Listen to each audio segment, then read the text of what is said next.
Ողջույն սիրելի հայրենակիցներ, եթերում Նրան տապանն է։ Եվ այժմ մենք զրուցելու ենք սոցիոլոգ վերլուծաբան պարոն Կարեն Սարգսյանի հետ։ Ողջույն եմ պարոն Սարգսյան, շնորհակալ եմ, որ այժմին մեզ հետ եք։ Երեկոյան ստացած ինֆորմացիայից դեռ մինչև հիմա հասարակությունը, հանրությունը չի հանդարտվել, քննարկում է ինչը։ Մարդու իրավունքների եվրոպական դատարանում Հայաստանի կառավարության ներկայացուցիչ Եղիշե Կիրակոսյանը կազատվի պաշտոնից։ Այսպիսի ինֆորմացիա էր, սկզբից հերքվեց, հետո հաստատվեց։ Մենք բացի այս կարճ ինֆորմացիայից ոչինչ չունենք, բայց ես ուզում եմ ձեզ ուղղել հետևյալ հարցը, քանի որ հանրությանը ոչ մի ձևով չի բացատրվել այդ պաշտոնանկության պատճառները, եւ անկախ նրանից, թե որն է ազատման պատճառը, որը ես կարծում եմ չեմ կարող ձեզ էլ հարցնել, որովհետև մենք չենք կարող ենթադրել, մենք պետք է քննարկենք հետևյալ հարցը, որը այսօր հուզում է բոլորին։ Արդյոք Հայաստանը կարող է հրաժարվել Ադրբեջանի դեմ միջազգային հայցերից, ինչու չի կարելի հրաժարվել, եւ հակառակը գուցե ինչով կարող է դա արդարացվել, եթե այնուամենայնիվ ինչ որ հատված կա մարդկանց, որոնք համարում են, որ կարելի է հրաժարվել։ Իհարկե ոչ, այստեղ տեսեք շատ հետաքրքիր հարց ձևակերպումը ինք իր մեջ պարունակում է մի քանի պատասխանների հնարավոր հարցի մեջ, ասում եք արդյոք Հայաստանը կարող է, որովհետև եթե խոսքը նրա մասին է իրավունք ունի, թե ոչ, իհարկե իրավունք ունի։ Խոսքը կարող է իրեն թույլ տալ, գուցե տենց ավելացնեմ ես։ Եթե կարող է իրեն թույլ տալ, ապա ոչ։ Եվ սա Հայաստանի մասին է։ Կարող է իրեն թույլ տալ Նիկոլ Փաշինյանը, այո, եւ այդ հավանականությունը իմ կարծիքով 50-50-յա, որովհետև Նիկոլ Փաշինյանը հայտնի է, որ որևէ կերպ չի կարողանում դուրս գալ իր սեփական պատկերացումներով նկարած գերհզոր Ադրբեջանի եւ Ռուսաստանի ճնշման տակից։ Սա շատ կարևոր է հասկանալ, որ ոչ Ադրբեջանը, ոչ Ռուսաստանը, ոչ նույնիսկ Թուրքիան, այդ ցելերը, որից մասին այն վիճակում չեն, որ թելադրեն։ Ես հիացմունքով եմ նայում ուղղակի Տրյուդոյին, որը Տրամպին թեթևի մեջ ասում է հիմար, ու ամբողջ աշխարհը իրան տենց բանա, երբ Պանամայի նախագահան Տրամպին ասում է ստախոս, երբ Մեծ Բրիտանիայի հասարակությունը կանգնում եւ Վենսին ասում է կլոուն, այլասերված հիմար եւ անպատասխանատու,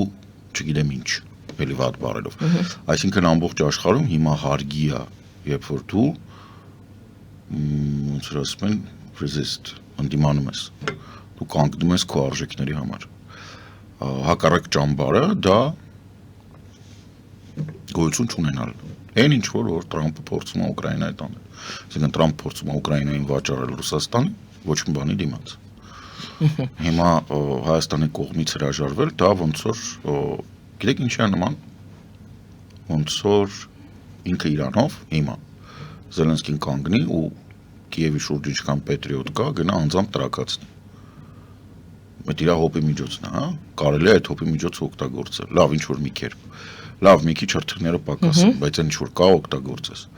Բայց ինքը գնա այդտեղ տրակացնի։ Այն անեկդոտի թութակի պես մեզի բմբուլ պետք չի։ Հրաժարվել այդ հայցադիմումներից անհնար է, սխալ է,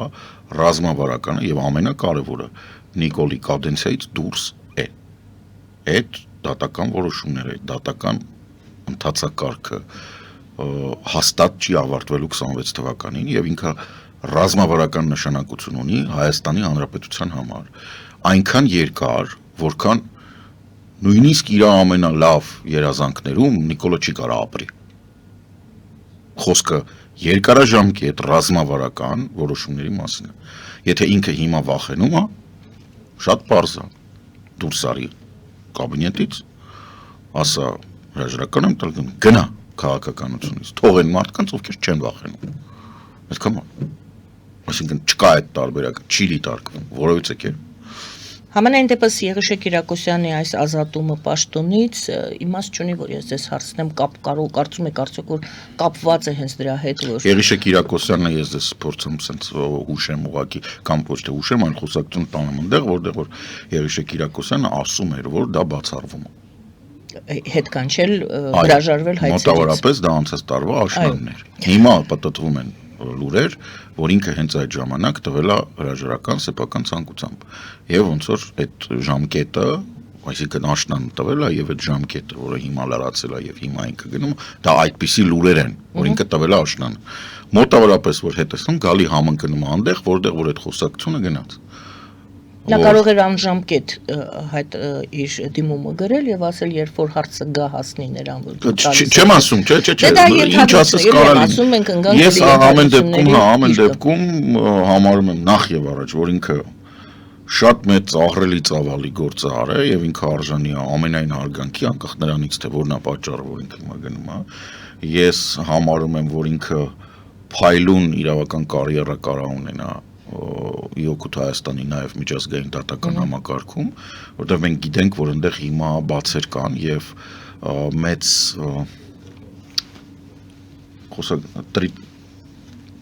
արբիտրաժը Հայաստանը նոր չի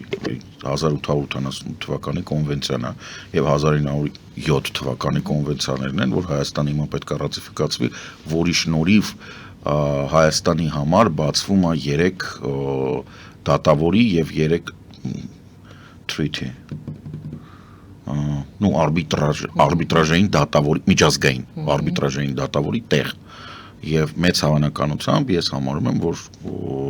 այդ այն տեղն է որտեղ որ Եղիշե Կիրակոսյանը եթե իր մակարդակի մենք էլի ունենք դատավորներ իրանք իհարկե կարող են հավակնել այնտեղ լինել եւ սա այդ էլ է կապված այսինքն այդ դեպքում կստացվի որ Եղիշե Կիրակոսյանը գնում է level up այսինքն բարձրացնում է մակարդակը եւ Հայաստանի ներկայացումը ապահովում է ավելի կարեւոր դատարանում մյուս կողմից իհարկե ամբողջ այս ժամանակահատվածը 18-19 թվականից երևի 20 թվականի պատերազմը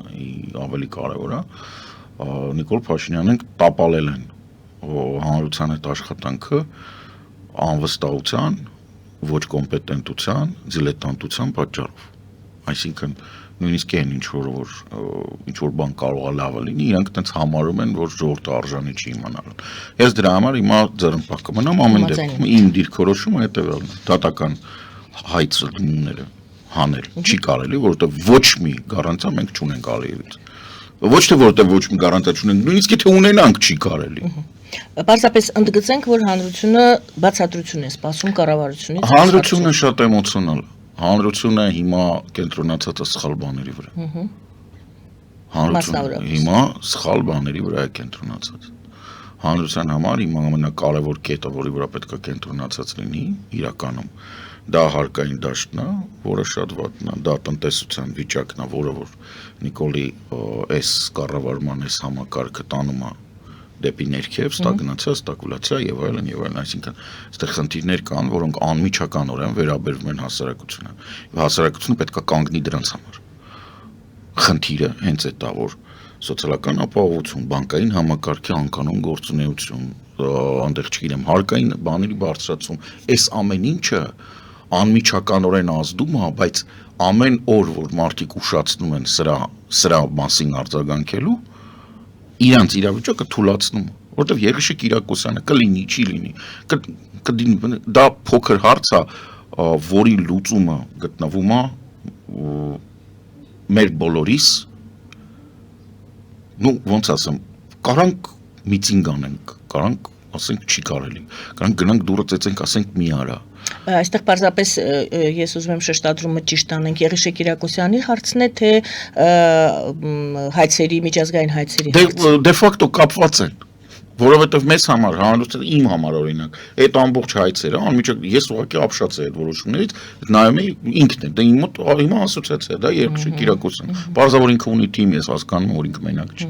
Չեմ բացառում, որ թիմում կան իրան նման պայծառ ուղեղներ, ու մենք դեռևս չենք ճանաչում։ Բայց հասկանում եք, այս ամբողջ տեղեկատվական արշավը, որը սրա շուրջ գնում է, Այն հրապարակում նստած մարդիկ պետք է հասկանան, որ այդպես չի լինում։ Դուք չեք կարող անտեսել ժողովրդին։ Հենց դա էր իմ ասած։ Հա, որ չեք կարող անտեսել։ Հիմա Եղիշեկ Կիրակոսյանն ասում եմ, եթե պարզի որ ինքը գնում է հաղագա, հրաշալի է, կանգնած ծափահարում է։ Այս կոնտեքստում ես դուրս էի բերել Զելենսկու խոսքերը եւ ինձ թվում է շատ հետաքրքիր զուգահեռներ կարելի անցկացնել։ Ինչի ասում Զելենսկին։ Մեջբերում եմ, ռուսները կարող են կպահանջեն կրճատել մեր բանակը, պաշտոնապես հրաժարվել օկուպացված տարածքներից եւ թուլացնել Ուկրաինայի սահմանադրությունը, նման չէ, բայց ինչ է ասում Զելենսկին։ Մենք երբեք։ Բայց ոչ ոք չի կարողանա մեզ ստիպել դա անել, խաղաղությունը չի կարող նվաստացուցիչ լինել։ Այո, never give up։ Բոլորը, այդ թվում Ֆրանսիայի նախագահ Մակրոնը, եվրոպական պաշտոնյաները եւ իհարկե Զելենսկին, ում մասին տարբեր լեգենդներ են պատմում, իր բանի Ուկրաինայի եւ Ադրբեջանի հանրապետությունների միջև բաներ, հարաբերությունների մասին իրականում տենց չի, սուտարուսական ռոպագանդա։ Բոլորի աչքի դիմաց հայկական կեյսն։ Բոլորի որպես գերբացասական, որպես արժանապատվության կորուստ, որպես սխալ գերագույն հրամանատարություն եւ սխալ պետության սխալ առաջնորդություն, որպես հասարակության հետ սխալ աշխատանք, որպես դասերի չքաղում, որպես շարունակաբար սերիական, չնայած որ ապացուցված այլևս հնարավոր չի այլ կերպ ապացուցել, Ռուսաստանը շարունակում է Հայաստանում ներկայացված լինել բոլոր այն ինստիտուտներով, որոնք ամբողջ աշխարհով մեկ համարվում են ռուսական գործակալական։ Ինձ թվում է Զելենսկու հետ համեմատությունը, Նիկոլին որ համեմատում եք Զելենսկու հետ, Զելենսկին վիրավորում եք ինչ որտեղ։ Նիկոլը կարող համեմատվի Վենսի հետ իր սիրած, որ 24 ժամվա մեջ կարա 3 անգամ իրար հակասող սուտ ասի։ Այդ Վենսն ու Նիկոլը, այդ չոտքի իրանք են։ Էմանուել Մակրոն շատ հետաքրքիր ելույթ ունեցավ, ի դեպ, եթե կարողանանք անդրադառնալ եւ Թրամփի ելույթին, այդ բոցաշորշ ելույթին, անպայման։ Եվ Մակրոնն էլ հաջորդ օրը ասեց, բայց եկեք Մակրոնից սկսենք, Տրյուդոն էլ, այո, կհասցնենք, չենք հասցնի, չգիտեմ, բայց դրանք շատ հետաքրքիր են։ Մակրոնի հիմնական, այսպես ամենակարևոր հայտարարությունները,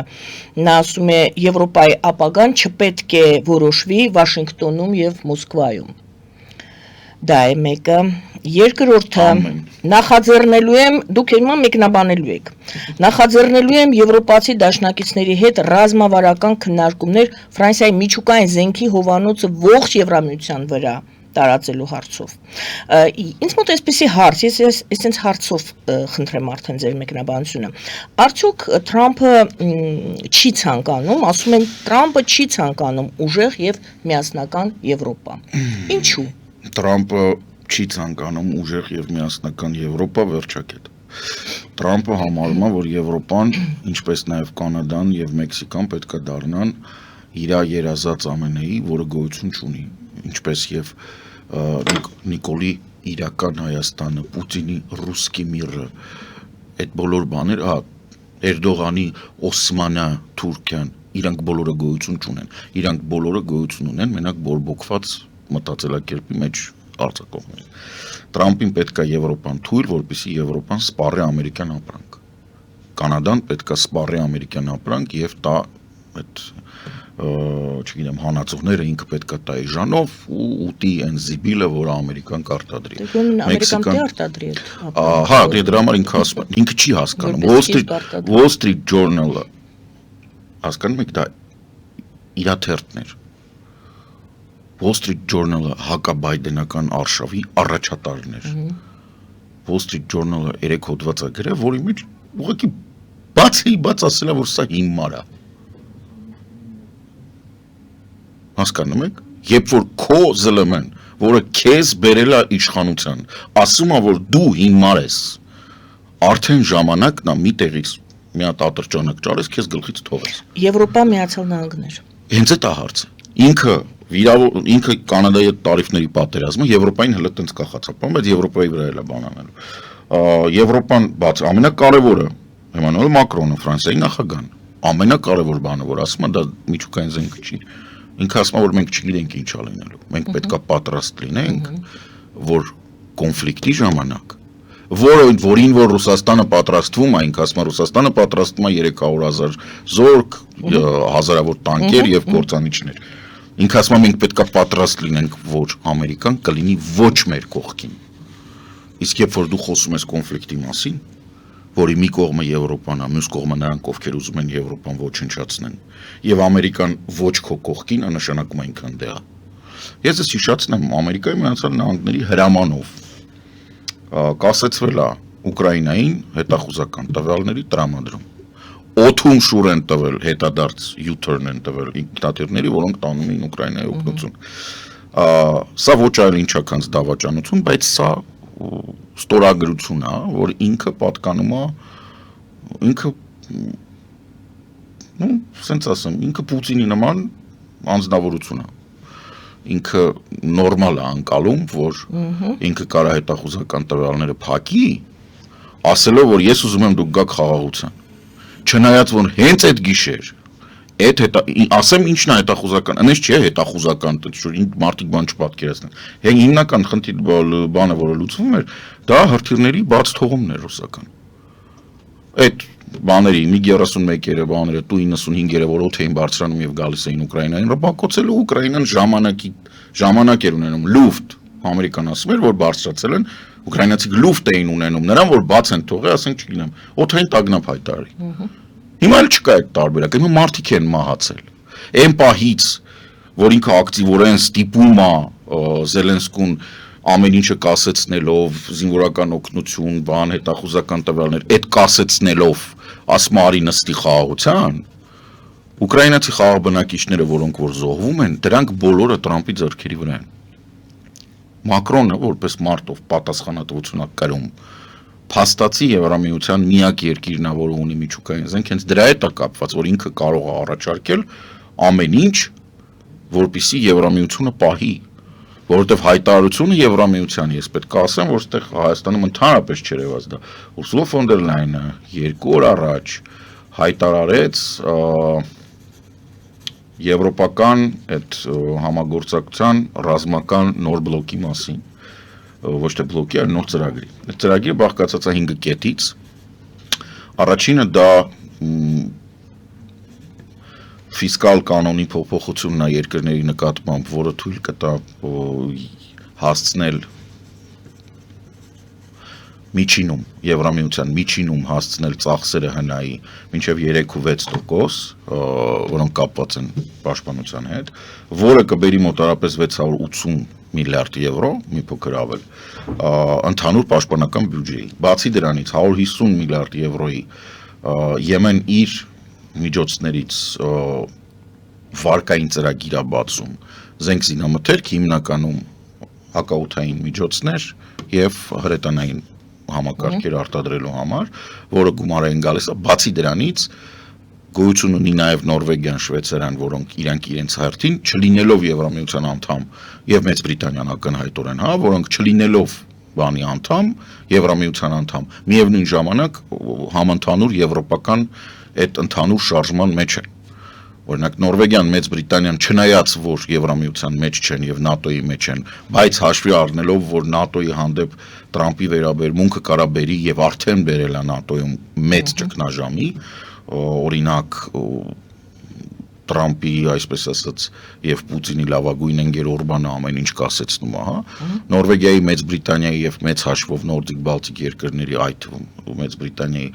դերն ու կարևորությունը Հյուսիսային Ատլանտյան օվկիանոսի պաշտպանության, այսինքն Ռուսաստանի այդ մասից փակելուն ահռելի մեծանում։ Այսինքն մենք խոսում ենք նրա մասին, որ Եվրամիությունը իր մասով մոտավորապես 800-850 միլիարդ առանձնացրեց ու այս ամբողջը նենց չէ, որ ես իմ եփ, մինչև 30 թիվ։ Այսինքն ստեղ այս քթի վրա 5 տարվա մեջ է։ Բացի դրանից կա նաև Կանադայի, Մեծ Բրիտանիայի, Նորվեգիայի եւ Շվեյցարիայի մասնակցությունը այս ամեն ինչին, եւ մենք տեսնում ենք, որ ՆԱՏՕ-ն առանց ԱՄՆ-ի ժպիտով եւ անց Թուրքիայի, որտեղ Թուրքիան էլ խաղից դուրս է, ինքը չնայած գալիս է։ Լոնդոնում Թուրքիան հրավիրված է։ Չէ, բրիտանացիք կան չեն parza, որովհետեւ Ուրիշ հարց կա, որի մասին բոլորը մոռանում են, բրիտանական բազաները կանգնած են Հյուսիսային Կիպրոսում։ Հյուսիսային Կիպրոսը օկուպացված է Թուրքիայի կողմից եւ մեծ հաշվով բրիտանական տեխնավատորմը, հետախուզական կայանները, ծովային հետևակը, որ այնտեղ կանգնած է Հյուսիսային Կիպրոսում, որ առաջ ինքը Թուրքիայի հետ դրա համար հարաբերությունները պահոմա չի կարող։ Բայց ամեն դեպքում մենք խոսում ենք դրա մասին, որ գոյություն ունի այս Եվրատլանտյան մեծ բլոկը առանց ծաղրածուների եւ այս բլոկը շարունակում է գործել։ Եվ ինքը գործելու է, եւ Մակրոնը որպես առաջատար, չնայած իր ստաղումներն էլ դու պետք է հասկանալ, որ իրենք երկուսը, որտեղ գոյություն ունի դե ֆակտո Եվրամիությունը, որի միջուկային երկիր է նա, եւ եւս մեկ եվրոպական երկիր կա, որը միջուկային զենք ունի, դա Մեծ Բրիտանիան է, եւ իրենց համագործակցությունը դեռևս 98-99 թվականից Ժակ Շիրակը եւ Տոնի Բլերը փորձում էին ստեղծել համատեղ ֆրանկո-բրիտանական ուժեր։ Դեռևս մինչև 9-11 Եվ այս ամբողջը ունի իր տակ մեծ հիմք, եւ սա շարունակվելու է, այսինքն այն ինչ որ ասում է Ֆրանսիան ստանձնել է առաջնորդությունը, սա նման է, գիտեք ոնց որ դրոշակակիրը ընկավ, եւ այդ ազատության դրոշակը ընկնելու վրա Մակրոնը վերցրեց։ Միացյալ Նահանգների պետքարտուղար Ռուբիոն ընդունել է Ուկրաինայում հակամարտությունը, պատերազմը, որպես Միացյալ Նահանգների եւ Ռուսաստանի միջև պատերազմ։ Շարունակելու ենք հիմա։ Նա ասում է, նախագահ Թրամփը սա դիտարկում է որպես ձգձգված, փակուղային հակամարտություն։ Եվ անկեղծ ասած, Ռուբիոնն է ասում, երեկվա իր ելույթն է հեռուստատեսությամբ, Fox News-ին կարծեմ։ Անկեղծ ասած, ասում է Ռուբիոն, դա պրոքսի պատերազմ է միջուկային տերությունների, Միացյալ Նահանգների եւ Ռուսաստանի։ Այս դեպքում, եթե Ռուբիոն ասում է Թրամփի համար սա փակուղային հակամարտություն է եւ ընդունում է, որ սա Միացյալ Նահանգների եւ Ռուսաստանի պատերազմն է, ատարբերակ որոշել է դուրս գալ այդ պատերազմից Միացյալ Նահանգները, Ուկրաինան, որ դերում են այստեղ, որին կուզես կօգնես, կուզես ինքնաթիռները հետ կուղարկես, օգնություն չի գնահասնի եւ ամենակարևորը, արդյոք որ դերում է լինելու, արդյոք Ռուսաստանը կանգնելու է եւ այս պատերազմը չի դառնալու Ռուսաստան Եվրոպա պատերազմ, այս դեպքում Միացյալ Նահանգների դիրքը եւ որտեղ է լինելու, դուք հպանցիկ դրա մասին ասացիք, որ ճամբարը ոնց որ թե փոխում է Միացյալ Նահանգները։ Թրամփը արդեն ոչ թե փոխում է, այլ փոխել է։ Հիմա Միացյալ Նահանգները ընդունում են, որ սա Ռուսաստան-Միացյալ Նահանգներ պատերազմ է, ասում է Ռուբիոն։ Մինչև այդ վերլուծաբաններն էին դա Ռուբիոն ստում է։ Ինչի համար է սա պետք, սա ակնհայտորեն հայտնի պատմություն է։ Սա պետքա լինի, որպեսզի հրամցվի, որովհետև ամբողջ Ամերիկայի Միացյալ Նահանգների, տենց նահանգ չկա, նույնիսկ ամենակարմիր նահանգներ, ինչպիսիք են Յուտան, պրոուկրաինական եւ հակաադմինիստրացիայի հակատրամպական բողոքի ակցիաներ են տեղի ունեցել։ Բոլոր հանրապետական կոնգրեսմենները եւ սենատորները լրջագույն խնդիրներ են ունեցել ընտրողների հետ, իրancs մոտ շաբաթ-կիրակի օրը ընտրողների հետ հանդիպումներ են, ուղղակի հեղեղված է ինտերնետը։ Այտենց մարդ չկա, որ ասել են ապրեք, բոլորը ասել են դուք շանտաղ եք։ Այտենց բան չկա, ամերիկյան վետերանները, ասենք են, որ ընդունված է հեռուստատեսություն, տու, սենց բան ասենք, YouTube-ով տու չկա, լսականջներ թորում, ես ենքան եմ սիրում հայոյել, բայց նստում եմ ասում չէ, ես մանուկ եմ իրանց նկատմամբ, այսինքն ընդհանուր առմամբ Ամերիկայի Միացյալ Նահանգների վերաբերմունքը հետևելն է 89%-ը համարում է, որ Պուտինը թշնամի է։ Եվ բոլոր այն մարդիկ, ովքեր մի քիչ արժանապատվություն ունեն, հասկանում են, որ Թրամփը, որը պայմանավորվում է Պուտինի հետ, սրիկա է։ Վերջակետ, period։ Չի քննարկվում են։ Ինչ վերաբերվում է Թրամփի քաղաքականությանը։ Թրամփը եւ նրա կողքը կանգնած միլիարդատերներ, օլիգարխիկ համակարգատեր ունեն։ Ինքը ինչ անում, ինքը 8 միլիարդ դոլարի 8 տրիլիոն 800 միլիարդ, չգիտեմ, այլանդակ սոցիալականը կրճատում է, այսինքն ինքը հանում է այդ բանը, միլիարդատերների համար կրճատում է հարկայինը, մոտավորապես 4 միլիարդի իրանց բանա տալի, արձակուրդա տալի հարկային։ Այս է եղել պատճառը, որ Թրամփի կողքը կուտակվել էին բոլոր այն մարդիկ, ում նայում էիր, ասում էր դու օրինակ բան, հա, Ցուկերբերգը, որը նախորդ ընտրություններում եւ ամբողջ ճանապարհը ինքը Թրամփի դեմ է եղել։ Ցուկերբերգներ, այնտեղ բաններ, Բեզոսներ, որը Amazon-ի էլի անցած անգամ ինքը Բեզոսը Washington Post-ը փակել տվեց, հակատրամպական բաներ արգելեց, այսինքն այս բոլոր մարդիկ, ովքեր ունեին հարյուրավոր միլիարդներ, Տրամպի շուրջ հավաքվել են, որովհետև Տրամպը իրանց ասել է, ես կոպիտ ասած Ամերիկայի բանը ձեզ փեշքեշ, ձեր հարկերը կնեն, ինչի համար է սա պետք, որովհետև ես արդեն ասել եմ, ճարտարագիտական եւ տեխնոլոգիական տեսանկյունից Ամերիկայի Միացյալ Նահանգները զիջում են, եւ բոլոր նրանք, ովքեր այդ բիզնեսի մեջ են, հասկանում են, որ դու չունես կրթություն, դու չունես մարդկային կապիտալ, դու ունես 300 միլիոնանոց, մոտավորապես 300 միլիոնանոց բնակչություն, որի միջին կրթական մակարդակը ցածր է, իսկ ճարտարագիտական կրթական մակարդակը ընդհանրապես չկա, շատ ցածր։ Այսինքն դու չես հասցնում, հա? Եվ զարգանում է այնպես, որ այս չհասցնելու շնորհիվ, այո, դու ունես ընկերություններ, որոնք հիմնվում են քո մոտ Wall Street-ում, ովքեր քո բորսայում են եւ մեծ գումարներ են պատտացնում, բայց դրանց արտադրությունը, նախագծումը եւ բանը Ամերիկայից դուրս է։ Հետևաբար իրանք հասկանում են, որ այս ամբողջ պատերազմի մեջ այն պահից, որ օրինակ Չինաստանը ինչով վախացրեց սաղեն այդ ChatGPT անալոգը, որ ստեղծեց, որը պարզվեց, որ ամեժան անբան ամեն շփրտեց դուրս։ Նույն բանը տեղի է ունենում Ֆրանսիայում։ Ֆրանսիան ահռելի առաջադիմել է 2-3 տարվա մեջ, ինքը շատ առաջադիմել արհեստական բանականության հարցում։ Գերմանիան օրենսդրություն է փոխում։ Նույն օրը, երբ որ Ուրսուլա ֆոն դեր Լայնը հայտարարեց, որ պաշտպանական բանանում, նույն օրը կնքվել է սոցիալական պայմանագիր, այսպես կոչված social contract, որտեղ որ Եվրամիությունը իր ամբողջ պետական եւ ինստիտուցիոնալ մակարդակով համագործակցելով բուհերի եւ բաների հետ եւ ընկերությունների, որոնք պահանջարկ ունեն artificial intelligence-ի մասնագետների մեջ։ Իրանք ստեղծում պայման, որը մոտակա տարիներին ապահովել է 300,000 մասնագետ պետական եւ Եվրամիության հաշվին։ Կպատրաստեն 300,000 մասնագետ, կվերապատրաստեն եւս 1.5 միլիոն։ Ամբողջական արհեստական բանականության ներդրում պետական համակարգերում, այսինքն Եվրամիությունը աշխատում, այս բոլորը նրանք գիտեն, բայց քանի որ այնտեղ համակարգը այնպեսին է, որ ինքը բացառապես մասնավոր է, իրանց պետք է շատ փող, երկրորդ տարբերակը դա է։ Սա ինչ վերաբերում է Ամերիկային եւ Ամերիկայի քաղաքականությանը։ Ինչի համար է պետք ոչնչացնել Եվրոպան, որովհետեւ Եվրոպան ոչ միայն կարող է գա հասնի տնտեսապես, ինքը 500 միլիոնանոց շուկա է, Մեծ Բրիտանիայի հետ միասին, 500 միլիոնանոց, բայց ինքը նաեւ կարծիքների, արժեքների եւ բանի առաջատարը։ Ձերքի հետ Տրամպը այս ամբողջ իրագործել միակ բանը, որ Ամերիկան ուներ, ինքը ժողովրդավարության եւ ազատությունների առաջատարն էր, որը պատրաստ էր աշխարհի ցանկացած կետում գալ եւ խառնվել եւ պատերազմել դրանց հիման։ Ինքը ասես դա չեմ անում։ Ինչ չի հետաքրքրում, որ Ուկրաինան բանը։ Ուկրաինան ինքը վաճառում է ռուսներին։ Բոլորի մոտ հարց առաջանում, ինչի դիմաց։ Միակ դաշնակիցը, որի մասին խոսել է Տրամպը եւ այս ադմինիստրացիան, ընդհանրապես միակ դաշնակիցը աշխարհում, որը ինքը տեսնում է, դա Իսրայելն է։ Իսկ Իսրայելի Բիբի Նետանյահուի համար միակ ողերին թշնամին դա Իրանն է։ Եվ ես ենթադրում եմ, ես համարում եմ դա 50%-ով հավանական, գնալով դեպի 60, որ Ուկրաինան վաճառվում է Ռուսաստանին, դավաճանաբար վաճառվում է, ընդհուպ մինչև մեջքից կխփեն, ընդհուպ մինչև Եվրոպայի դեմ ակցիաներ կանեն, կոնկրետ օպերացիաներ, որպեսզի Ուկրաինան տապալվի, որպեսզի Ռուսաստանը օգնի կամ առնվազն չխանգարի,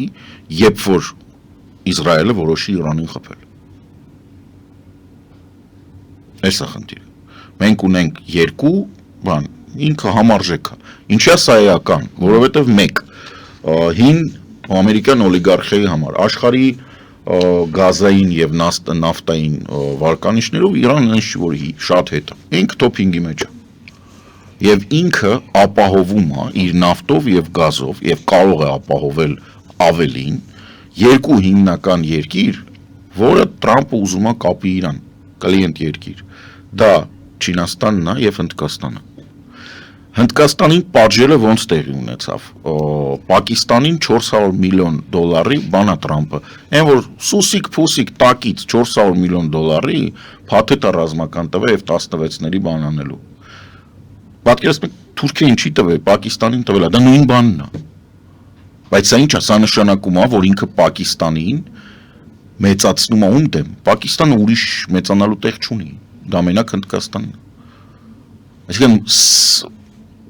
սուտ խոսելով նրա մասին, որ ինքը խաղաղություն է տարածում, ինքը սերիական ստախոս է։ Նույն է տարիֆները ավտոմեքենաների։ 24 ժամ չտևեց։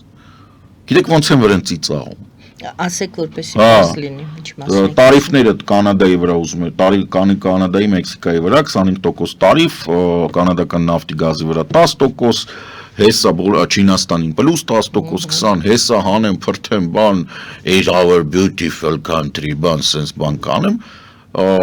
Տրուդոն ասես դու հիմար ես, որից հետո Ford-ը General Motors-ը ու սա եւս մի ընկերություն չեմ հիշում, ոչ, էական չէ։ Հա, նախ եւ առաջ ասելու պահին Dow Jones-ն ու բանը Nasdaq-ը ընկան։ Մի ահավոր ռալի էր, բոլորը վաճառեցին։ Ոչ մեկ չէր հավատում որտեղ, բայց արեց։ Տևեց դե պարզա այնտեղ Տրուդոն հայտարարեց, ավելի կարևոր էր Ալբերտայի եւ Օնտարիոյի նահանգապետերի հայտարարությունը, որոնք ասացին, որ քանի որ հարգելի ամերիկացիներ, քանի որ ձեր ղեկավարությունը բացարձական ասում է, ինքը լավ չի հասկանում, 1.5 միլիոն տնային տնտեսություն հոսանք ունեն, որովհետև մենք ենք ձեզ այդ հոսանքը տալիս։ Ու նենցա, որ ռուբիլնիկը մեր ձեռն է։ Ու նենցա, որ դա բան է, հիդրոկայան է։ Կանջատենք, ջուրը ուրիշ տեղ թողենք։ Չենք տա։ Այսինքն, երբ որ եկավ իրականությանը բախվեց,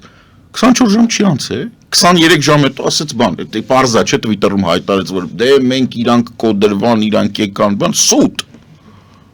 Իրա սեփական արտադրողները եկի ասել են ընկեր ջան, ավտո Զագարովդ հանդերձ կգնաս Մարալագոյում ավել կանես, եթե հենց հիմա հետ չպտտես, որովհետև ավտոները լոկալ լուրերը, որ նայում ես Ամերիկայի, ասում են այս ավտոն է, կոնկրետ RAM էր, Dodge RAM, pick-up, այն որ մեզ 44-ի ժամանակ որ պետք էր բերում էին էլ մարդիկ, հետո ակնհայտ անհայտ մարդիկ սկսեցին քաղաքում դրանք կշռվածել տոնենք։ Այսինքն գինը 80,000 ամերիկյան դոլար։ Ինքը ավտոմատ դառնում է 100։ Ավտոմատ այդ տարիֆների պատճառով, որովհետև բազմաթիվ գործընթացներ, որոնք կապված են այդ ավտոմեքենաների արտադրության հետ, մի քանի դրանց այդ գործընթացների ընթացքում մի քանի անգամ նույն ավտոմեքենան կամ իր մասերը հատում են Մեքսիկա, ԱՄՆ, Կանադա, ԱՄՆ եւ հակառակ սահմանը։ Ինստեղ Մեքսիկայում ինչ-որ մի կտոր արտադրվում է, գալիս Ամերիկայում ինչ-որ ավելի մեծ մոդուլ է հավաքվում, գնում է Կանադայում ինչ-որ էլի է հավաքվում, հետ է գալիս, հետո գնում է Կանադա, որ ներկվի ու ներկված հետ գա։ Դե պատկերացրեք ինչքան, ամեն անգամ 25% պիտի տա։ Եվ ամենակարևորը, այս գործող պայմանագիրը Մեքսիկայի, ԱՄՆ-ի եւ Կանադայի միջեւ, որը որ ինքը համարում է, որ սա վատնա։ Նույնիսկ ասում է ով է այն հիմարը, ով որ սա ստորագրել է, ախր ինքն է։ Նախորդ իր կադենցիայի ժամանակ անձամբ ստորագրել ասել է հրաշալի բան եմ ստորագրել։ Ինչա պետք անել։ Այո, ինչ է պետք անել։ Այն ինչ որ անում է Մակրոնը։ Կազմ պատրաստ ասել,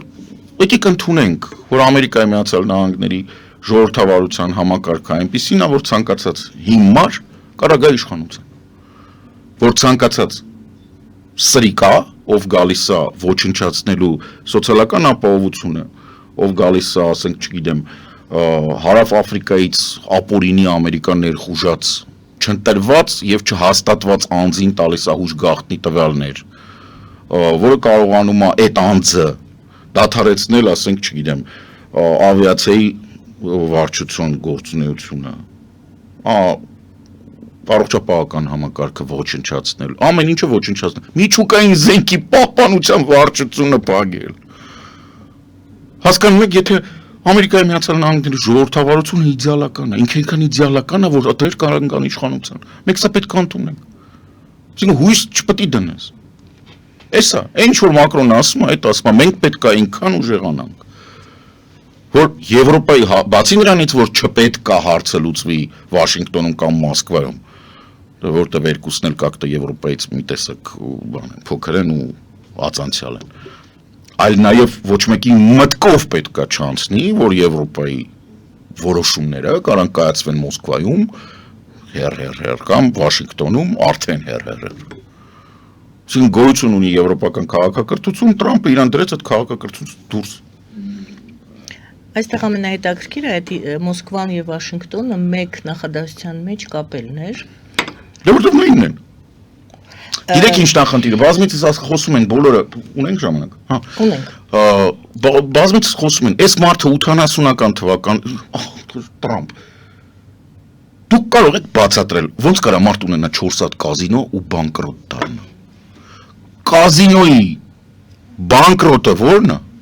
Կազինոն ստեղծված է, որ մարդկանցից փող կթի։ Ընդ որում դա Atlantic City-ն է, այսինքն ամբողջությամբ այդտեղ հատուկ հարկային դաշտեր, հատուկ բան, իրան ոչ մեկ չէ։ Ոնց ես կարացե կազինոն տակ տաս։ Դուք հասկանում եք ինչ տաղանդավոր անտաղանդ պետք է լինես, որ կազինո 4 հատ կազինո։ Բայց այդ մարդը հայտնի է նրանով, որ նույն են Էփշտեյնի հետ կասկածվում է, որ ինքը, սենց ասեմ, չի կարող հերկվել այն փաստը, որ ինքը անչափահաս աղջիկների հետ Էփշտեյնի իրանք երկու տղամարդ եւ անչափահաս աղջիկներ կիսամերկ գտնվել են նույն դահլիճում։ Առանց կամերաների, դա չի հերկվում։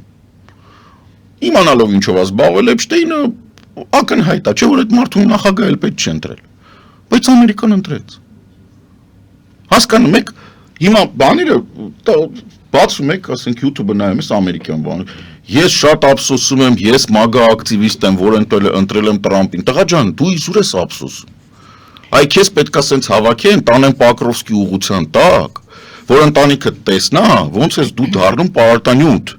որովհետև ափսոսալ այդ զատիկից հետո ներկայացում 1000 ներողություն։ Կարակ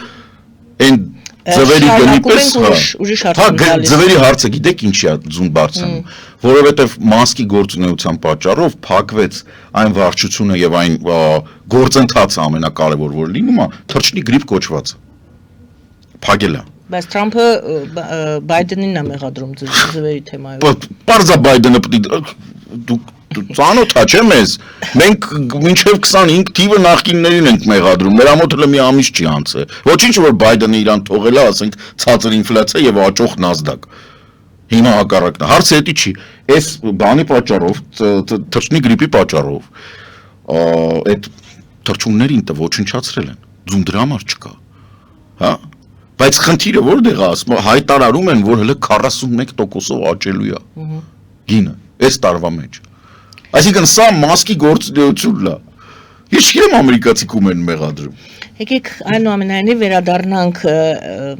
Իրանի թեման եմ ուզում բարձրացնեմ։ Իրանին վաճառելու է, Պուտինը Իրանին վաճառելու է։ Ես ուզում եմ որ սա գիտեմ որ մեզ նայում են Իրանի դեսպանատունը լսի, հա։ Անմիջապես այդ ուրբաթ երեկո մենք ցավոք սրտի ուրբաթ ցերեկն ենք։ Այո, մենք չհասնենք այդ կարևորագույն իրադարձությունը մենք չմեկնաբանեցինք, ուրեմն նույն օրերին Պուտինը, Պեսկովը հայտարարում է, որ Պուտինը համաձայնել է հանդես գալ որպես միջնորդ Իրանի եւ Միացյալ Նահանգների միջև միջուկային զենքի քննարկման շուրջ բանակցություններում, այսինքն Ռուսաստանը ուզում է ցույց տալ եւ ապացուցել, գուցեև այդպես է ես եմ հարցնում, որ շատ կարևոր է Ռուսաստանի միջնորդությունը Միացյալ Նահանգների եւ Իրանի միջև բանակցություններում, այսինքն Ռուսաստանը եւ ասում է փետրվարի սկզբին ենք մենք դրա մասին խոսել Միացյալ Նահանգների հետ, այսինքն մինչ այդ անցած ուրբաթ օրվա Զելենսկու հետ կապված այդ ամբողջ իրադարձությունները։ Եկեք փորձենք մի հատ այդ պատկերը ամեն ինչը դասավորել իրենց տեղերում։ Տեսեք, Տրամպը սերիական սուտասան, Ռուսաստանը սերիական դավաճան։ Ես խնդրում եմ, մի վիրավորեք։ Այդ վիրավորանք չի, դա ամերիկյան կոնգրեսում դա հնչում է։ Կարամ կրկնեմ կոնգրեսմեններին եւ սենատորների ասածը։ Մեջ բերեմ, quote unquote։ Լավ։ Սուտախոս։ Օրինակ, 350 միլիարդ դոլար Ուկրաինային ամերիկան օգնություն չի տվել։ Դա կոչվում է սուտ։ ու դա կրկնվում է ամեն օր, հետևաբար դա կոչվում է սերիական սուտ։ Բացառվում է, որ ինձ մեկը դրամ կարա մեղադրի։ Պուտինը սերիական դավաճան է։ Պուտինի ստորագրությունը, առավել եւս Ռուսաստանի Դաշնության ստորագրությունը, ոչինչ չարժի Պուտինի համար։ Բուդապեշտի մեմորանդում, Հայաստանի հետ պայմանագրեր, խաղաղապահ ուժեր, չարաբաստիկ զումով ստորագրություն, որ ինքը ասել է ցենտրը, բան, Արցախ, այսինքն ակնհայտ է։ Ինչի համար է պետք Ռուսաստանի միջնորդությունը, որովհետև Ռուսաստանը ուզում է վերադառնալ միջազգային դաշտ, իրան մեծ հաշվով բոլորը թքած ունեն իր վրա, բոլորը գիտեն, որ ինքը ռազմական հանցագործ է, murderer, serial killer։ Ինչ ասես ասում են, այսինքն մարդասպան, իրականում հոդվածը ռազմական հանցագործությունների երեխաների փախցնելու եւ բանի համար, այսինքն դա ակնհայտ է, որ մարդը հանցագործ է։ Որպեսզի ինքը վերադառնա միջազգային հարաբերություններ, իրան շուտ այնպես բաներ գործողություններ պետք են։ Միևնույն ժամանակ ինքը ուզում է ցույց տա այսպես կոչված գլոբալ հարավի, որը իր այդ մղձավանջային այդ ուղեղում ստեղծված է, այդ բունկերում երևի ինչ որ բան են կլեյա շնչում, ինչ անում։ Իրան թվում է թե գոյություն ունի գլոբալ հարավ, այդ BRICS, որի ղեկավար ինքն է։ Դրա համար ինքը տենց ասում է, գիտես ինչ կա, այս իմն է, ես միջնորդ կլնեմ, դուք խոսակ։ Իրականում Իրանում իրան թոփալ շանտեղ չեն դնում։ Մոտավորապես այդպես։ Իրանը շատ լավ հասկանում է, ով է դավաճանը, ով է ինչ արել, ով է իրան ոնց դրսևորել, եւ Իրանի համար ընդունելի տարբերակը այդ քննարկման Շվեյցարիան է եւ այդ խոսակցությունները գնում են։ Ինչի է Տրամպը, ինչի է այս հարցը առաջացել, ինչի է Տրամպը խառնվում իրար, ինչի է Վենսը գոռում, որ պատահական երկրներ նկատի ունենալու Ֆրանսիային եւ Անգլիային հազար ներողությունները ով եք դուք եղել առանց Անգլիայի եւ ընդհանրում պատերազմներ չէ։ Սուտ են խոսում Ֆրանսիան էլ Անգլիան էլ մասնակցել են ամենասկզբից 5-րդ հոդվածը ՆԱՏՕ-ի աշխատել է միայն Ամերիկայի համար, հենց դրա համար Վենսին համարում են կլոուն եւ ծնողապիղծ հայհոյանքներ են տալիս։ Իրանի հարցը որն է հիմա Իրանը ինչ է ինքը ուզում շատ կարեւոր է Վենսը գոռում է նրա մասին, որ ասում է դուք մենակ Ամերիկայի նախագահի հետ կարաք ես հարցը լուծեք։ Մենակ մենք ենք, որ Ուկրաինայի հարցը կարանք լուծենք։ Իրականում ոչ։ Ասեմ այդ հա, մի հատ էլ գերսուտ Տրամպը կոնգրեսում ասում է Զելենսկին ինձ նամակ է ուղարկել, send me a letter։ Նագլի սուտ է խոսում, որովհետև Զելենսկին ոչ մի նամակ չի ուղարկել։ Զելենսկին իր բոլոր սոցիալական ցանցերի account-ներով այդ տարածել է։ Բաց նամակ, հա? Դա բաց նամակ չի Զելենսկին հայտարարություն է արել։ Հայտարարություն է արել։ Հա, որովհետև գրվում է Զելենսկին ամեն շաբաթ անում է։ Հենց այս օրինակ Ռուբոյի այս հայտարարությունը, որ ես մեջ բերեցի, տակը գրված էր որպես վերջին event, վերջին նորություն, որ Զելենսկին նամակ է գրել Թրամփին։ Սուտ է այդ մարդը սոցիալական ցանցերով ասել է նույն բանն է ասել, Տրամպը նույն բանն է գրել։ Լավ, ասենք նամակ գրել, չի գրել, ինչի համար է դա կարևոր։ Տրամպին, քանի որ ինքը մղձավանջային ուղեղ ունի, ինքը ինչի է նեղացել։ Ասում է դու ever have a suit։ Բան ունեք, բաճկոն ունեք, կոստյում ունեք։ Ունեմ քո համար չի։ Ունեմ թաղմանդ կհակնեմ։ Զելենսկու տեղը ես տենց կպատասխանեի, ճիշտ է ինքը շատ կուլտուրական բան արեց։ Ունեմ թողել եմ մամայիդ ննջարանում։ Ուղղակի վրազեի թողեցի այնտեղ։ Չէ, բայց դրան այտենց է պետք պատասխանել, որովհետև նմանատիպ մագա ակտիվիստներ, որոնք ժողովրդավարության, քաղաքավարության, զարգացման, կրթական այդ ամբողջ բանը, որ այդ պոլիտեսը բանը իրանք օգտագործում են, դրան վերաբերվում են որպես թուլություն եւ բոլոր հնարավորությունները օգտագործում են, որ նվաստացնեն քեզ, ենթադրելով, որ դու քաղաքավարությունից ելնելով չես ասի, բայց ոնց որ դու հասարակած տանն ես մեծացել։ Իրանց այտենց է պետք պատասխանել, թե չէ այն մարդիկ, ովքեր իրանց ձայն են տալի, համարում են, այտես ուժեղ տղա է, այտես Զելենսկուն ասեց կոստյում չունես, այն էլ սենց սուսփուս բան արեց, չէ, այտենց չի, դու պետք է աշխատես այնց, որ դրա ընտրողը ասեղբեր, բայց սպասի, Զելենսկին ոնց որ ավելի լավ տղա է կանցեսի։ Դրա համար ինձ մեկ-մեկ հարցում են կոպիտ ես, լավ եմ անում կոպիտ եմ, որովհետև մենակ այտենց է պետք պատասխանել, երբ որ քո քաղաքավարությունը ինչ որ անասուն օգտագործում է որպես կոդեմ գործիք, որովհետև ինքը հետո գնում է ընտրողներին այդ կտորն է ցույց տալի։ Ինչ են անում մագաները։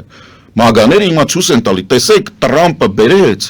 Զելենսկուն իր կաբինետում կզծրեց։ Չնայած ամբողջ աշխարհը ասում ու դուք անասուն չեք, ես ինչ եք անում։ Բայց այդ ձայնը ոչ միտեղ չի լսվում։ Այն ում վրա որ պետքա ազդել իր էլեկտորալ հիմքը, այն մարդիկ, ովքեր ասում են Տրամպը ճիշտ է, բան, դրանց է պետք թույլաtsնել, այդ հիմքն է պետք Տրամպի տակից տանել։ Ոչ թե իրար մեջ նստենք կուլտուրական խոսանք գրադարանում, գիտեք դա այնպիսի անընդունելի արարք էր Վենսի կողմից, ով ոչ ինչ եք ասում, չէ ինչ ոչ ինչ եք ասում։ Գիտեք, ֆիլմեր կան, կոնկրետ մի ֆիլմ կա, որտեղ կանչում են, հրավիրում են, ասենք, գիտնականին, այդպես ինտելիգենտ մարդկանց եւ ծաղրում են։ Ես ձեզ ասեմ ինչ ֆիլմ, հա, ես ձեզ ասեմ ինչ ֆիլմ էին իրանք կոսպլեյ անում, որի մասին ոչ մեկ չի ուզում խոսա։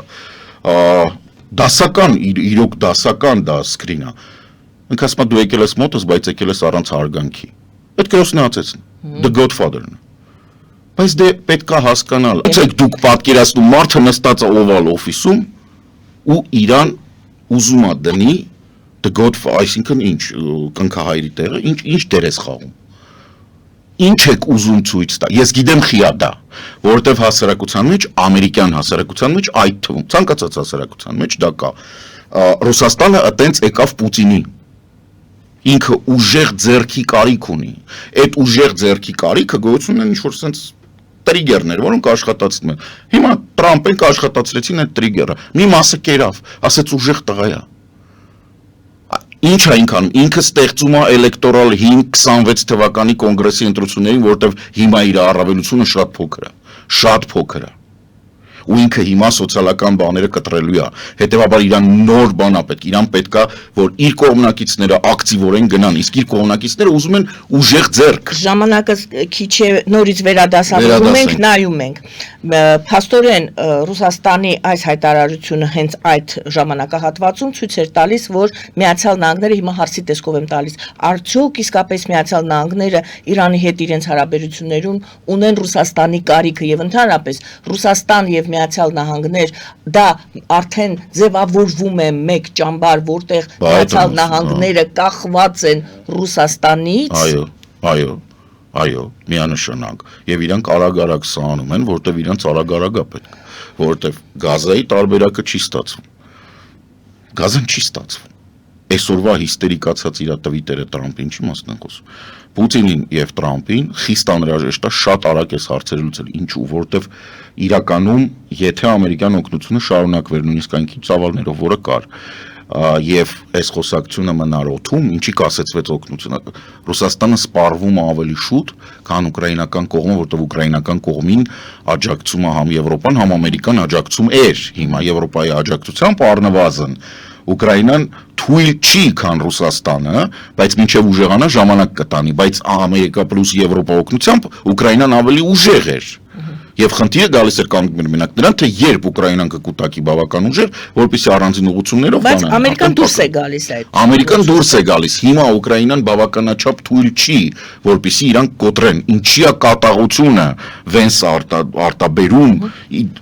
եւ Եվրամիության, Մեծ Բրիտանիա եւ մնացածի դեմ, որտեղ իրանք թույլ չեն տալի, որ Ուկրաինան կոտրվի, որտեղ Մակրոնը կանգնում, ասում է Ուկրաինան չի կարա պարտվի, որ խաղաղությունը պետք է լինի ի օգուտ, որտեղ Մակրոնը վերցրել է առաջնորդությունը, իսկ նրանք չեն կարող Մակրոնի վրա։ Վենսը ասում է Միացյալ Նահանգների տնտեսական աջակցությունն է Ուկրաինային։ Վենսը շատ բան ասում։ Դե ինչ որ բաներ ասում է, բայց Վենսի ասածը կապ չունի, ինքը ասում է մենակ Ամերիկայի նախագահան կար այս հարցերից։ Այդ է իմաստը, որտեղ իր ընտրողին է պետք ցույց տա։ Գազան ասեց ես 2 միլիոնին կհանեմ, կվռնդեմ, կտանեմ, չգիտեմ, Եգիպտոս կտանեմ, Սաուդյան Արաբիան եւ Արաբական լիգան 24 ժամ չի անցել, որ հայտարարել են, որ մենք հակադարձ պլան ունենք, մենք համաձայն չենք այդ պլանի։ Մերժել է Թրամփը վերջին նորությունը, CNN-ը ասել է, որ Թրամփի վարչակազմը մերժել է Գազայի վերականգնման ծրագիրը, որը հաստատել էր արաբ առաջնորդների կողմից, ասել է, որ նախագահը հետապնդում է իր սեփական տեսլականը, որը ներառում է տարածքի պաղեստինցիներին արտաքսելը, այն Միացյալ Նահանգներին պատկանող Ռիվիերայի վերածելը։ Էթնիկ զտում, արաբական երկրների հակառակական այսինքն առավոտվա լուրը։ Առավոտվա լուրը։ Տրամպը ասաց, չէ, սա ի՞նչ է նշանակում, որ գոյություն ունի արաբական երկրները, որոնք պակաս գումար չունեն ազատ քանց Ամերիկան եւ առավել եւս քանց Իսրայելը, որոնք ասում են, չէ, չանցավ էդի, չենք թողելու որ դա անես, դա նշանակում է նույն բանը, ինչը որ բազմիցս մենք ասել ենք, որ չեմ ուզում այդ թեման առանձնացնել, ոչ, եթե արաբները չեն ուզում, որ այդտեղ լինի Ռիվիերա, այդտեղ Ռիվիերա չի լինի։ Որտեղ եթե դուք փորձեք այդտեղ անեք Ռիվիերա, իրանք շաբաթը մեկ այդտեղ 100 հոգի կտրակացնեն, վերջակետ։ Սա չեղավ, Ուկրաինան չեղավ, այնտեղ Եվրոպան է դեմ, այստեղ արաբներն են դեմ, ինչ է մնացել, ինքը դե ասում է դե մի հատ Իրան անեմ, նվեր տամ Նետանյախուից։ Որպեսզի ինքը Նետանյախուից նվեր տա,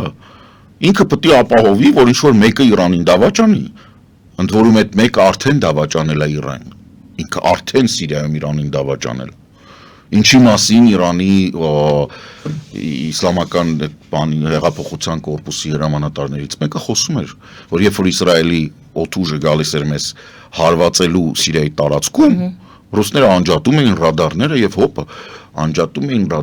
եւ հոպը, ասենց ֆլեշբեկը Հայաստանում էլ են, չէ՞, տենց արել։ Ինչ ծանոթ է, չէ՞, ռուսական դասական բան է։ Հիմա Իրանը գնել է մի քանի ռուսական հոպ միջոց։ Այս 300, այս 400։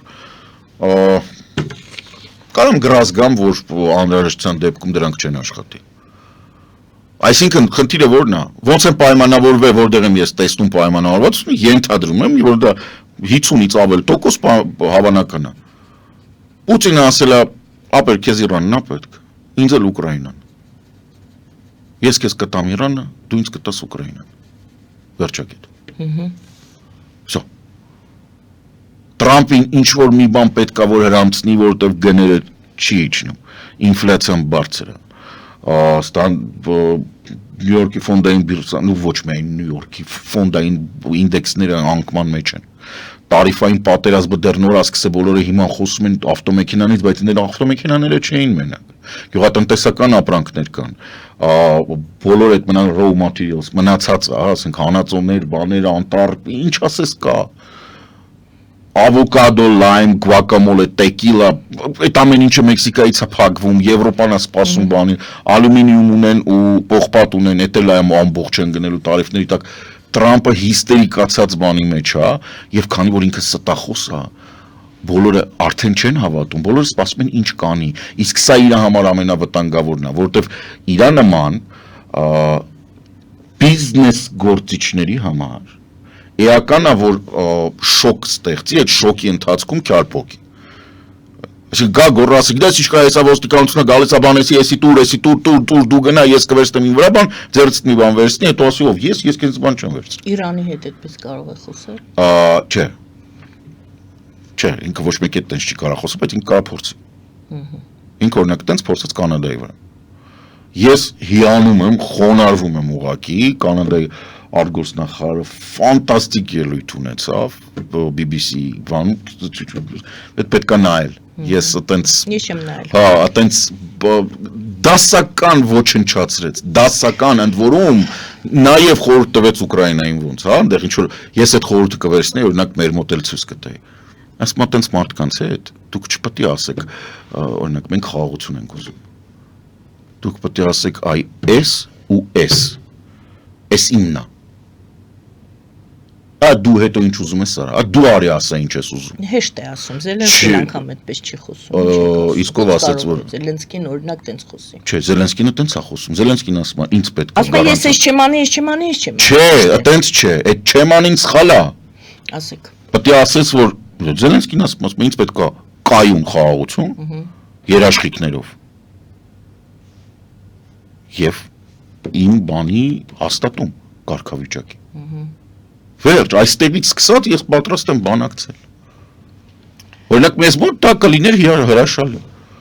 Մերոնք ասում են տարածքային ամբողջականություն 91 թվականի բան, էլի նման է։ Էսա,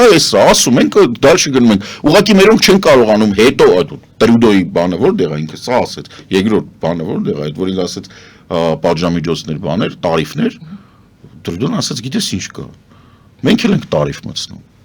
Այսինքն, երբ որ դու ասում ես, որ Ալմատայի հռչակագիր,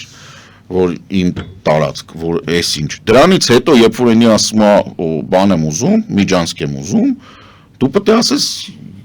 ես էլ Աբշերոնն եմ ուզում։ Այս խողովակը որ գնում է Վրաստան, ստերից կիսիկ ես ինձնով տար, ես էլ եմ ուզում։ Խաղաղության գարանտիա ես ուզում, այս խողովակը բեր ինձնով անցկացրու։ Ոչ թե նորը չէ, այ էս հիմա։ Դու հիմա ես չէ ճանապարհը ուզում, ոչ թե հետո։ Հետաքրքիր խաղաղության գարանտիան հպանցիկ պարզապես հիշեցնեմ, որ Կապուրկինը հարցազրույց է տվել եւ ասել է, որ Տեր Աստված է սաղա։ Այո, ասել է, որ Հայաստանի սկսել է գարանտիայից խոսել, դրանից առաջ այդպես ձևակերպում չէին ասում, հիմա Զելենսկուց հետո ասում են 102-րդ բազան մենք այստեղ կանգնած, մենք ենք ձեր ուրեմն անվտանգության գարանտները։ Շատ կներեք 102-րդ բազան ըստ վերջի տեղեկությունների հանդիսանում է բարրիկների տեղ։ Մարտիկ ընդեղից թմրանյութ են վաճառում, հետո փախնում են Հայաստանից։ Կապուրկինը ինչ-որ մեկը բան չէր ասել դա։ Ֆենտանիլի համար Կանադայի վրա տարիք ձևակերպում Նիկոլ Փաշինյանից Միացյալ Նահանգների այդ Իրանի թեման եւ ընդհանրապես տարածաշրջանի հետ կապված նա ասում է, որ մենք մեր բոլոր հարաբերություններում փոխում ենք հաշվի առնել մեր տարածաշրջանային շահերը, սա մեկ ձևակերպում, ես մեջբերում եմ։ Հայաստանի Միացյալ Նահանգների միջև ստորագրվել է փաստաթուղթ, որը մենք պետք է դիտարկենք որպես օրակարգ, ձգտենք իրականացնել։ Հուսով ենք, որ այս համաձայնագրի շրջանակներում մեր տարածաշրջանում սպառնալիքներ չեն առաջանա այդ մեր Միացյալ Նահանգների եւ Հայաստանի միջև ստորագրված փաստաթղթի պատճառով կամ ավելանան, ուրեմն սպառնալիքներ չեն առաջանա կամ չեն ավելանա, այլ ընդհակառակը կբացառվեն եւ կամրապնդվեն արկա հնարավորությունները։ Եվ այսպես իմ հարցը, ինչու է այսպիսի ձևակերպում օգտագործում Փաշինյանը տարածաշրջանում սպառնալիքներ չեն առաջանա մեր Միացյալ Նահանգների ակնհայտ է, որ մենակ ես չի որ նկատել եմ, որ այնի սերիական սուտ ասանա եւ իր այսօրվա ասածը վաղվա ասածին հակասում։ Դուք բարձա չէ որ Նիկոլն էլ է տեսնում, որ ինքը մի օր ասում է Զելենսկին դիկտատոր է, մյուս օր ասում է թույն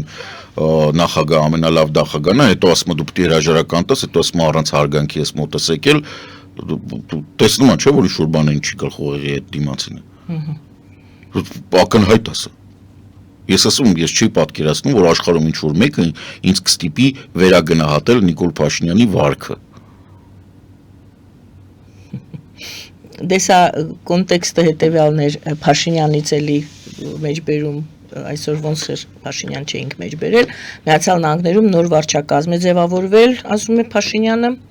եւ սա ադապտացիոն փուլ է բոլոր երկրների համար, որից հետո այդ հարաբերությունները կգնահատվեն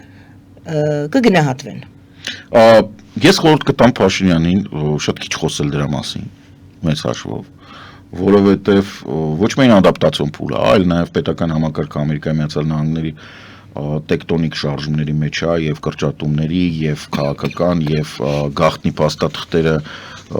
մասկի այդ բրշիկոտ ջահելները գցում են ինտերնետ եւ այլն, այսինքն մեծ հավանականություն կա, որ այդ թուղթը հիմա մասկի գործողությունների շնորհիվ կկորչի եւ Թրամփը կասի դե եթե այդ թուղթը չկա, ուրեմն այդ պայմանագիրն չկա, ուրեմն հաջողություն։ Ես սրան ընդհանրապես չեմ զարմանում, որովհետեւ մարդը իր կոնգրեսում կանգնած ուտա խոսում։ Բան չունեմ։ Դրա համար հիմա պետք է այդ ադապտացիոն փուլը պետք չէ ադապտացիոն փուլը անցնել, պետք է Եվրամիության հետ շարունակել գործունեությունը։ Ամենակարևորը հիմա Փաշինյանի վարչակարգը երկրորդ Չէ, այդ վարչակարգի համար ամենակարևոր քայլը հիմա աչքի չընկնելն է ամերիկացին։ Պետք չի խոսել, ախ խոսում դու Ամերիկայից։ Ինչի՞ ես գնում խոսում Ամերիկայից։ Իրանի հետ։ Քո ինչ գործն է։ Այո, ախպեր, ասա մենք Եվրամիության հետ ենք։ Մակրոնը միջուկային զենք է տալասա, ուզում ենք երկու հատ միջուկային ռումբ լինի մեր մոտ։ Ինչ ուստենց բաներ ասա, օթուժ եմ ուզում։ Գնա խնդրի, չգիտեմ Մակրոնին, որտեղ պարզում է գրիֆենների վաճառքը, այսինքն շվեդական կործանիչների սաղ վաճառքները Ամերիկան կասեցրել է, որտեղ այնտեղ բան շարժիչ է, ամերիկյան շարժիչ։ Սա ամենամեծ վտանգն է Շվեդիայի համար, որտեղ Շվեդիան դե ֆակտո ունի փայլուն կործանիչ, որը դե ֆակտո չի կարողանում ոչ վաճառել, ոչ կիրառել, խոսքը գնում էր նրա մասին, որ ինքը Ուկրաինային էր ուզում տալ։ Հիմա Տրամպը կանգնացրել է, այսինքն հիմա Շվեդիան արագացրած տեմպերով պետք է վերադառնա կամ Volvo-ի արտադրության կամ շաֆրան վերցնի, այսինքն ֆրանսիական բան վերցնի, բայց ամեն դեպքում մենք Griffin-ը շուկայից կորցրեցինք եւ ամբողջ Եվրոպան մնաց երկու բանի վրա, այնտեղ Rolls-Royce-ի տարբերակ կա, Eurofighter Typhoon եւ Rafale։ Մենք մնացինք այս երկուսի հույսին եւ սա է որ Պուտինը կիրառում է եւ սա է որ ինքը բանը անում։ Հետեւաբար ես Նիկոլի փոխարեն կասեմ Եվրոպայի հետ չկա։ Մենք չկանք։ Այրը սիրած բանն է։ Մենք չկանք։ Մեր հետ մի խոսացեք։ Այս Մակրոնի համարն է, այս Շոլցի էսա փոխվում է, ինձ թվում է Աննալենա Բերբոկը կշարունակի, բայց նոր բանը կանցլերը ոնց որ թե շատ ոնց են ասում ուժեղ տղա է։ Այսինքն մենք կարող ենք հույս դնենք նաև բանի վրա, եւ в принципе Բրիտանիան էլ ված չի իրան, պոմ ունենք եղբայրիկ գերտերություն ունես Իտալիանի հետ, ասենք ու Կանադան։ В общем G7-ի 6-ը քո կողմից է։ Ինչքան էլ որ դա խնդալու է հիշում։ Եվրամիությունը դիտարկում է երկու փոքրիկ լուրիկ էլ նայենք եւ դրանով ավարտենք։ Եվրամիությունը դիտարկում է Հայաստան եւս 10 միլիոն եվրոյի ոչ հարձակողական օժանդակություն տրամադրումը։ Հիշեցնում են, որ անցած անգամ որ ուզում էին տային Բուդապեշտը Այո, վետո դրեց այդ օգնությունը չեր ուզում թույլ տար, արգելափակել էր, ասում էր Ադրբեջանն ներառեք եւ երկար բանակցությունից հետո մի կերպ կարողացան ուրեմն հաղթահարեն այդ վետոն, ինչ եք կարծում ինչ կլինի այս անգամ։ Ես չգիտեմ Ադրբեջանը շարունակում է գործել ի հակադրումն աշխարհի, փակելով երկիրը իր սեփական բանը, ինձ թվում է ինքը շարունակում է վախենալ արտաքին բաներից Կարմիր խաչը փակեց։ Ճնշումներից, այո, UN-ի բագրասենյակները փակեց Կարմիր խաչը, փակեց, ինքը շարունակում է փակել երկիրը, ինքը փակում է երկիրը, կոնսերվացնում է, սարքելով գործիք, պետք լինի կհարձակվի Հայաստանի վրա, պետք կլինի չի հարձակվի, ոչ մեկին հաշվետու չի,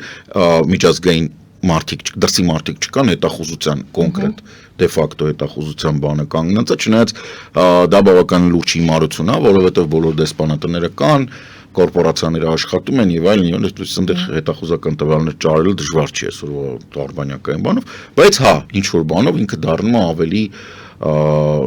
կուր։ Ինքը դառնում է տոտալիտար կուր երկիր, ոչ մեկին չի ենթարկվում, ոչինչ չի բանում, ոչ մեկին հաշվետու չի եւ շարունակելու է։ Ինչ վերաբերվում է բանին, Եվրամիության այդ նախաձեռնությանը 10 միլիոն եվրո։ Գիտեք ոնց, նախ այդ մեծ ինքը կարևոր է որ կա, բայց հա, ինքը հրաշալի նոր է։ Ու նոր են հայտարարել։ Նոր են հայտարարել, ես ինչ եմ ուզում ասել, Բուդապեշտի քաղաքականությունը շատ հետաքրքիր էր, ինքը 20 միլիարդ եվրոն կասեցրեց Ուկրաինային որպես ռազմական օգնություն, բայց եվրոպական համագործակցության այդ պաշտպանական բանին մասնակցել է դրականորեն, այսինքն քվեարկել է օքեյ է։ Իսկ այնտեղ 800 միլիարդ։ Հետո մենք հիմա Բուդապեշտի հետ ոնց որ թե հարաբերում։ Դե դա սենց է, Տրամպա Պուտին նմանական բաների հետ, ոնց ասենք, Օրբանի խոսքը ասնավանի չի, այսօր մի բան կասի վաղուց։ Լավ, կսպասենք կտեսնենք, դրա համար ասեցի փոքր լուրիկ է, ոչ թե նշանակությունը լավ բան է։ Դուք հասկացեք, որ մենք լոգիստիկ խնդիրներ ունենք, մենք խնդիրներ ունենք, ասենք առողջապահական, չգիտեմ, ռազմական բժշկության բան, որը հարցով կարող եմ լուծել։ Reddit-ի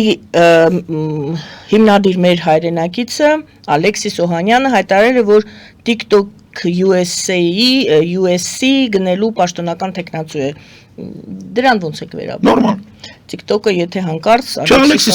Ալեքսիսը ես իր հետ նույնիսկ եթե չեմ սխալվում հանդիպել եմ որ Երևանում էր։ Բայց այն տարիներին որ ինքը եկել էր որպես բան Peace Corps-ի թե ինչ-որ sense ներկայ շատ ջահել էր։ Ինքը բավականին լավ տիրապետում է սոցիալական ցանցերի բանը, ինքը Reddit-ը շատ ամերիկյան պատմություն է, մեզ մոտ այդպես էլ հետաքրքիր չդարձավ, բայց ասենք այդ բորդերն է։ Ամեն դեպքում լավավատ չի, ոչ մի հավելյալ բան դրան չեմ կապի, ասեմ, որ իր հիմնական մրցակիցը կամ ինքը եղել է բանով, իհարկե համաձայնեցված, կամ հիմնական մրցակիցը լինելու է Մասկը կամ Մասկի խամաճիկները։ Եթե պայմանավորված չի, դա նշանակում է, որ ինքը ճակատ գնում է հակնելու ամենաանկայուն շատ վատ սոցիալական անցում անցած ապարտեիդից։ Բայց ստանձնում է այդ ռիսկը այսպես։ Չէ, դե հայտը է, ոչ եթե ինքը Մասկի կողմնակիցը չի, մենք ամբողջությամբ իր հետ ենք եւ ինչ որ պետք է իրան կօգնենք։ Դա էլ ժամանակը ցույց կտա։ Բայց շվախ է գոշու սաղ լավ ալնելու։ Հələ որ։ Շնորհակալություն Շնորհակալություն սիրելի հայրենակիցներ, սոցիոլոգ վերլուծաբան Կարեն Սարգսյանի հետ էինք զրուցում։ Այսօր ուրբաթ չէ, սովորաբար մենք ուրբաթ օրն ենք ամփոփում շաբաթը, այսպես ստացվեց, որ 5 շաբթի պետք է հանդիպել։ Զրուցվար մեր Գայանե Առաքելյանը, բարի ննձես։